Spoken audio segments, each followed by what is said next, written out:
Pop Culture TV. Alice, let me tell you something. I want you to choke to death when I do comedy. You can't call a little kid a faggot. You know, you just can't do that. That's just not too cool.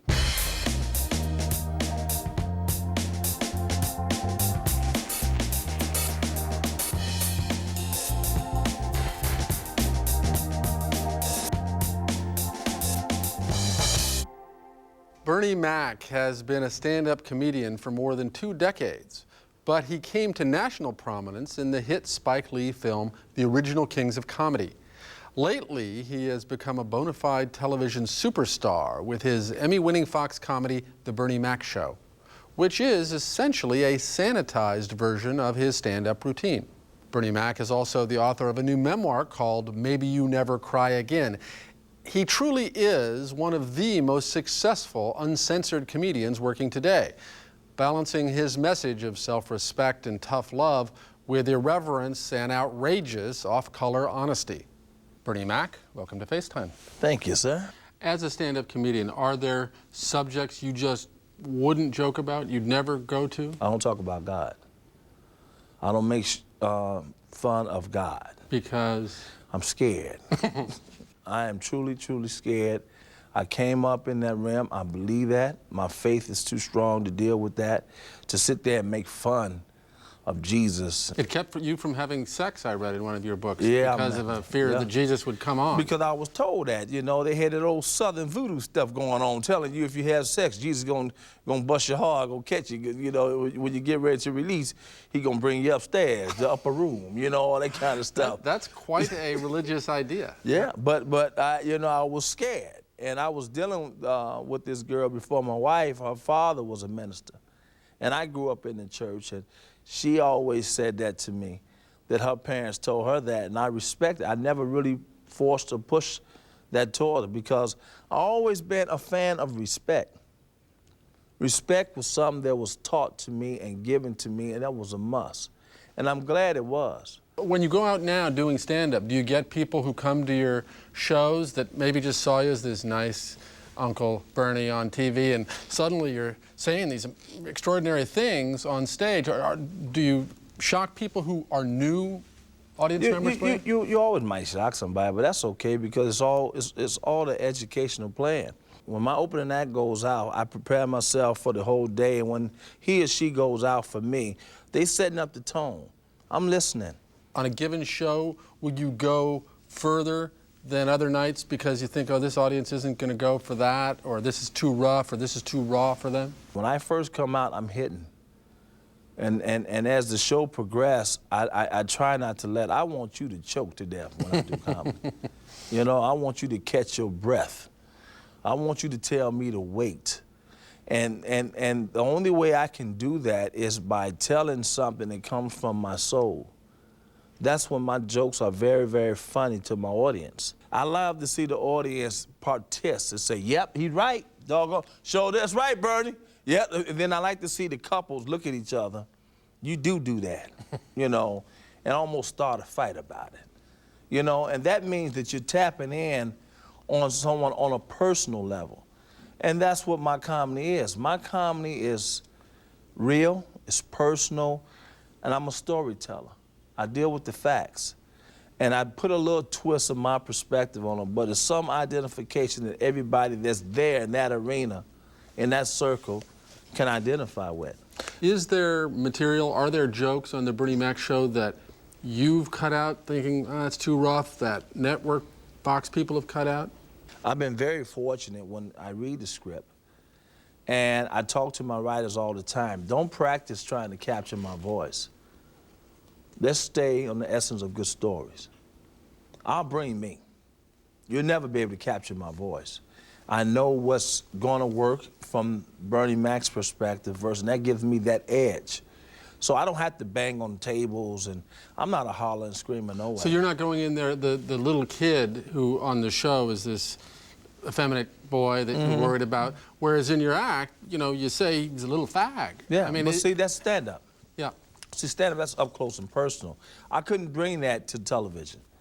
You can't call a little kid a faggot. You know, you just can't do that. That's just not too cool. without heat. You want to have fun. You don't want to sit there and be pressured on doing something because it's too insulting. Everything is PC. So I made him the mischievous, asthmatic little boy that I used to be. You know, always into something diabolical, and that's even more funnier. You are one of 15 children. There was 10 of us in one house, 12, 2 passed. And it was a barrage of nieces and cousins, and we were just one big family. Everybody called us brothers and sisters, but at that particular time, I didn't have no idea that we were struggling. I didn't have no idea none whatsoever, because I had so much stuff surrounding around me that dollars and cents that was the last from my mind. You've written in your book about how you decided at an incredibly young age, at the age of 4, that this is what you were going to do. You were going to be a comedian. Right. Tell me how that happened. We had a big chair in the back. It was a back room where we all used to look at television together. We couldn't look at television and stuff in the front. That was off limits, unless it was special Thanksgiving or something like that. And we had a big chair. It wasn't a lazy boy, but it was something similar to a lazy boy, and only adults could sit in that chair.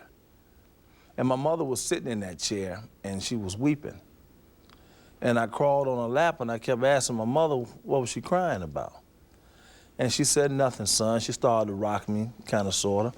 And Ed Sullivan came on, and he said, ladies and gentlemen, Bill Cosby. But when Bill Cosby started doing his routine, she started to laugh and cry at the same time, you know, like that. Mm-hmm. And I began to laugh. So once I started laughing, when Bill Cosby got done, I saw the relief on my mother's face, and I told my mom, I said, Mom, that's what I'm gonna do. I'm gonna be a comedian. She said, I believe you, son. I said, so you'll never have to cry again. So after that day, I just started practicing.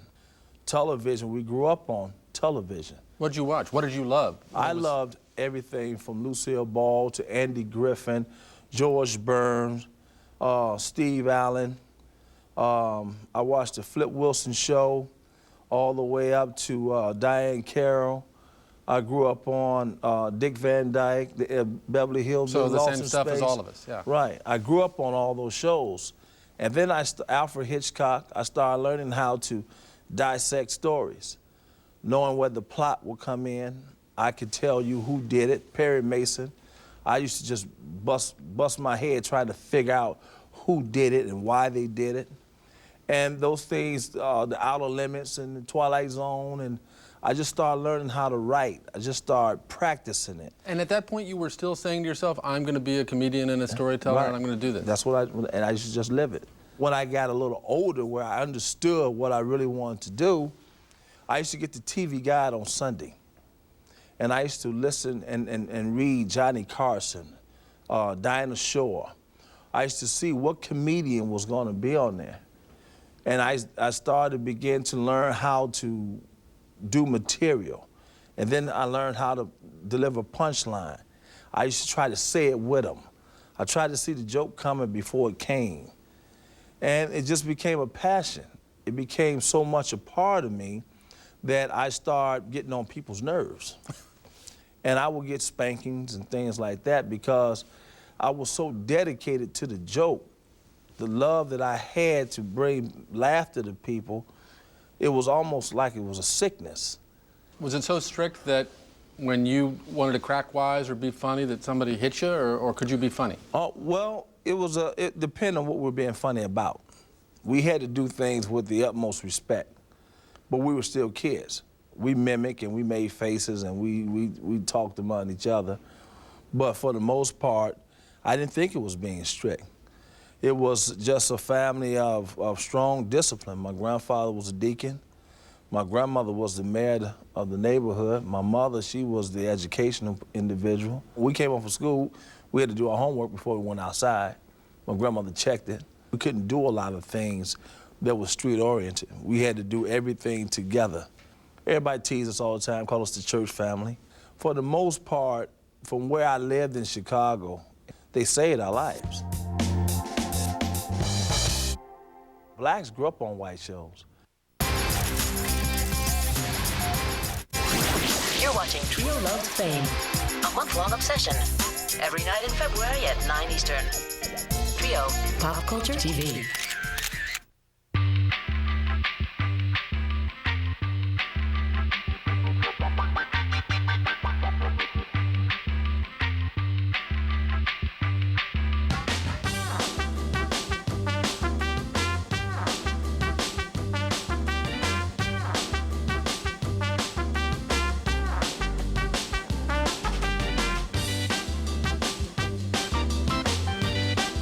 Bailey's. Please drink responsibly.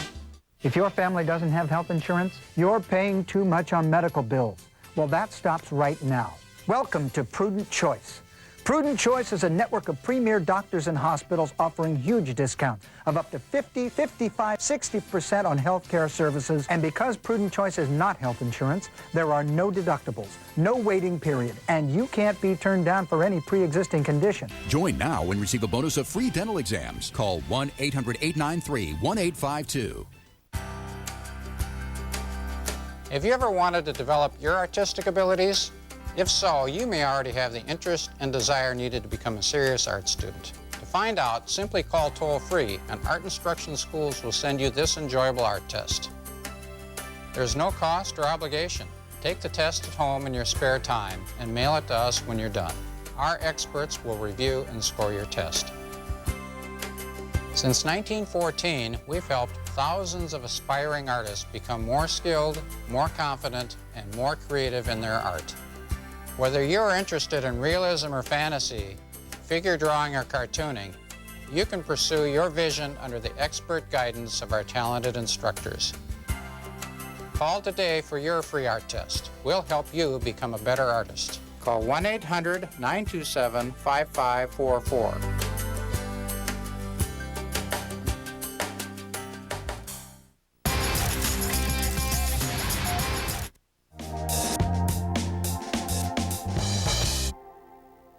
Was there a single comedian other than Bill Cosby when you were 4 years old that became a model for you? Like, I want to be like him, or I want to be like So him? many. I don't have a favorite anything. I think I have to look at George Kirby. I have to look at Don Rickles, Jackie Gleason, Jack Benny, Red Skelton, Carol Burnett, Flip Wilson, Red Fox, Pygmy Markham, Moms Mabley. So very old school kind of Yeah. 50s, 60s comedian. Because that was my arena. That what I was introduced to. I used to watch Dave Martin, you know, everybody loves somebody. I used to listen to that. And I used to love Red Skelton. At the end of the day, after he did all his characters, how sincere he was when he looked into the camera and say, and may God bless. That just chilled me. I fell in love with Andy Griffin, how he shared the lens with all those different individuals that made that show what it was, from Don Knotts, Floyd, Ernest T. Bass, the Darlings, Gomer and Goober.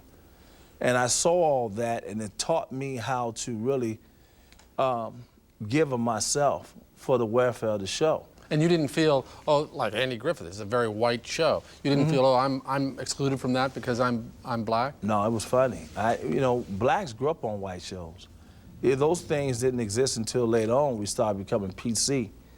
And everyone started saying this was a black show, a white show. The Beverly Hillbillies, I didn't even look at it. I looked at it, it was a white show.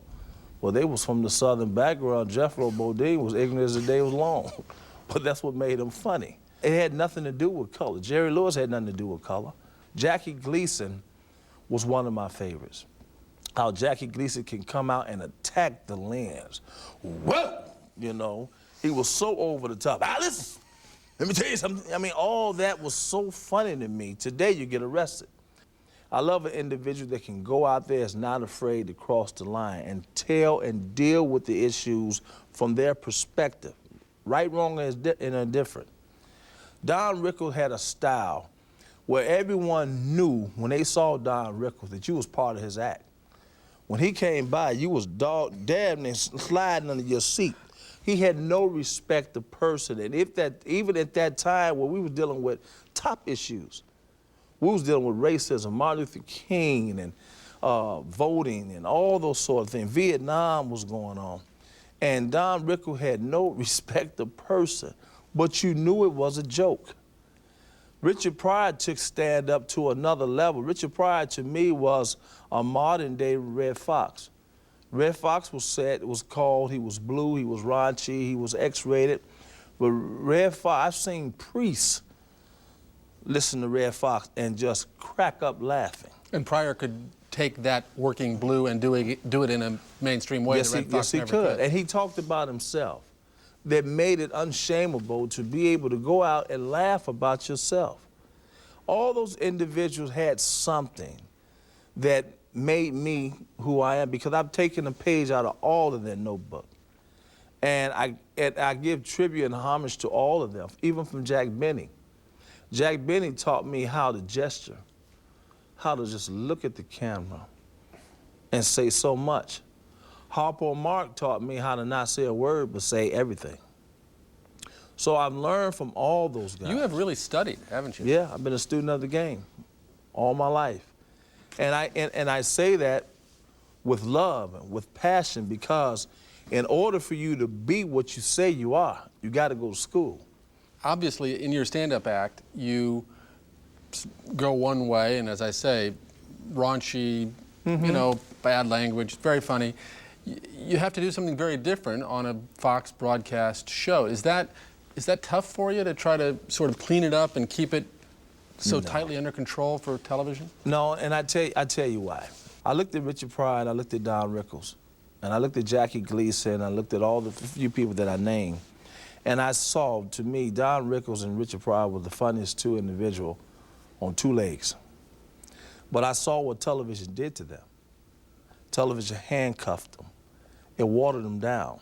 Television kind of took their audience away, because they didn't want to see Don Rickles as Jeff Snyder, the architect, or Richard Pryor as Mike Bullard, the bus driver. They wanted to see Richard Pryor. They wanted to see Don Rickles, and this is the key element that really made me successful in my television. When you have those individuals, I study them. So going into television, I knew what not to do. I knew what I wanted to do. I did not want to lose my audience, because the audience that I built, being on the road 15 to 16 years, 43 weeks out of the year, going to places that I didn't even know exist. Those places were sold out. I did 2 to 3 shows a night, 3,000 to 7,000 seats.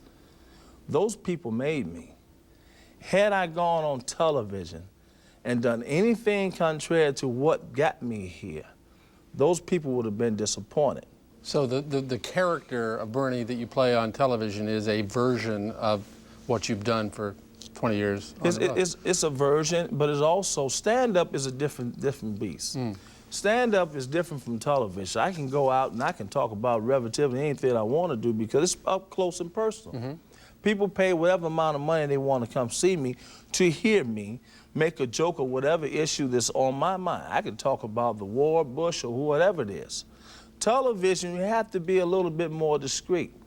It's a time and place for everything. I know on television, I can't go out there and I can't tell what I normally would say on my stand-up, but funny is funny. Bill Cosby was the guy that you saw on Ed Sullivan that prompted you to go into comedy. Do you feel any obligation that he obviously has felt for his whole career of being a good representative of the black race to all of America? Is that something that you think about? No, that's over. Well, I don't know if it's over. I think that was Bill Cosby's way of dealing with. I think you can go on. I've seen a lot of comedians go on stage and say one thing and do another. I mean, I call that a lie. Meaning? I mean, I've seen a lot of comedians go out and say you can't do this and you don't do drugs and you got to treat your women like this, that, and other, and they go out and do contrary to what they say. To me, from my perspective, that's a lie. I don't use the word nigger. I don't use that.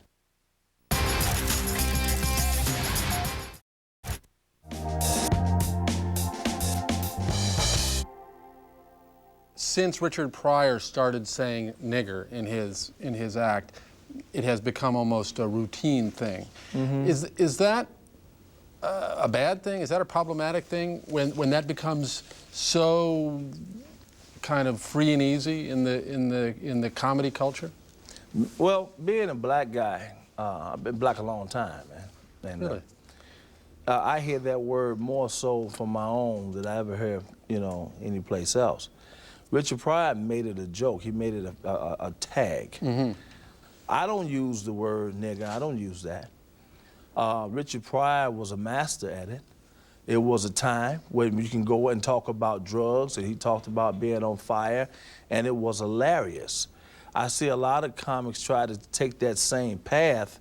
I don't think, personally speaking, I can't knock them, because they have to learn for themselves. But what Richard Pryor did, that was for him. Let me ask you some things that that are, if there's humor in them for you. Mm-hmm. O.J. Simpson. Yeah, but everybody was doing, so I didn't tap on it. I don't like to do what everybody else does. Not out of solidarity with this poor black man, No. Affirmative action, generally. Affirmative action has its place. I'm not a political guy. I don't deal with politics. Do you tell jokes about Michael Jackson? I've told a joke about Michael Jackson. I have told jokes about Michael Jackson recently, more recently than not. I did something on Oprah about Michael Jackson after his interview. I made a comic response, and I didn't plan it. It was spontaneous. She asked me about Michael Jackson, and I said that when you ask black people about Michael Jackson, black people have two sets of rules. We have rules for us and rules for everybody else. And if he lived across the street, it would be a problem. He might be hurt. You were quoted, well, in the Kings of Comedy, you said in that part of your act, I want to have a sitcom. I want to be on television. And you were quoted, I think, very humorously saying before you had this show, I'm not, gonna make do with UPN or one of these. You want a real network. Do you feel like you've gotten with Fox and with this show that kind of broad American exposure rather than being stuck in the sort of African-American ghetto on UPN or something? Well, when I did that, that was a joke. Spike Lee asked me because all the other players was a part of a sitcom. And he said, Bernie, give me something about you not having a show. And I went right into character. I ain't got no show. The reason I ain't got no show because he's scared of me. I went into that little routine, then I apologized at the end. I'll take anything. I'll take USA, TNT. It was a joke. But I always said to myself, whatever I do, I'm gonna be top-notch about whatever I do.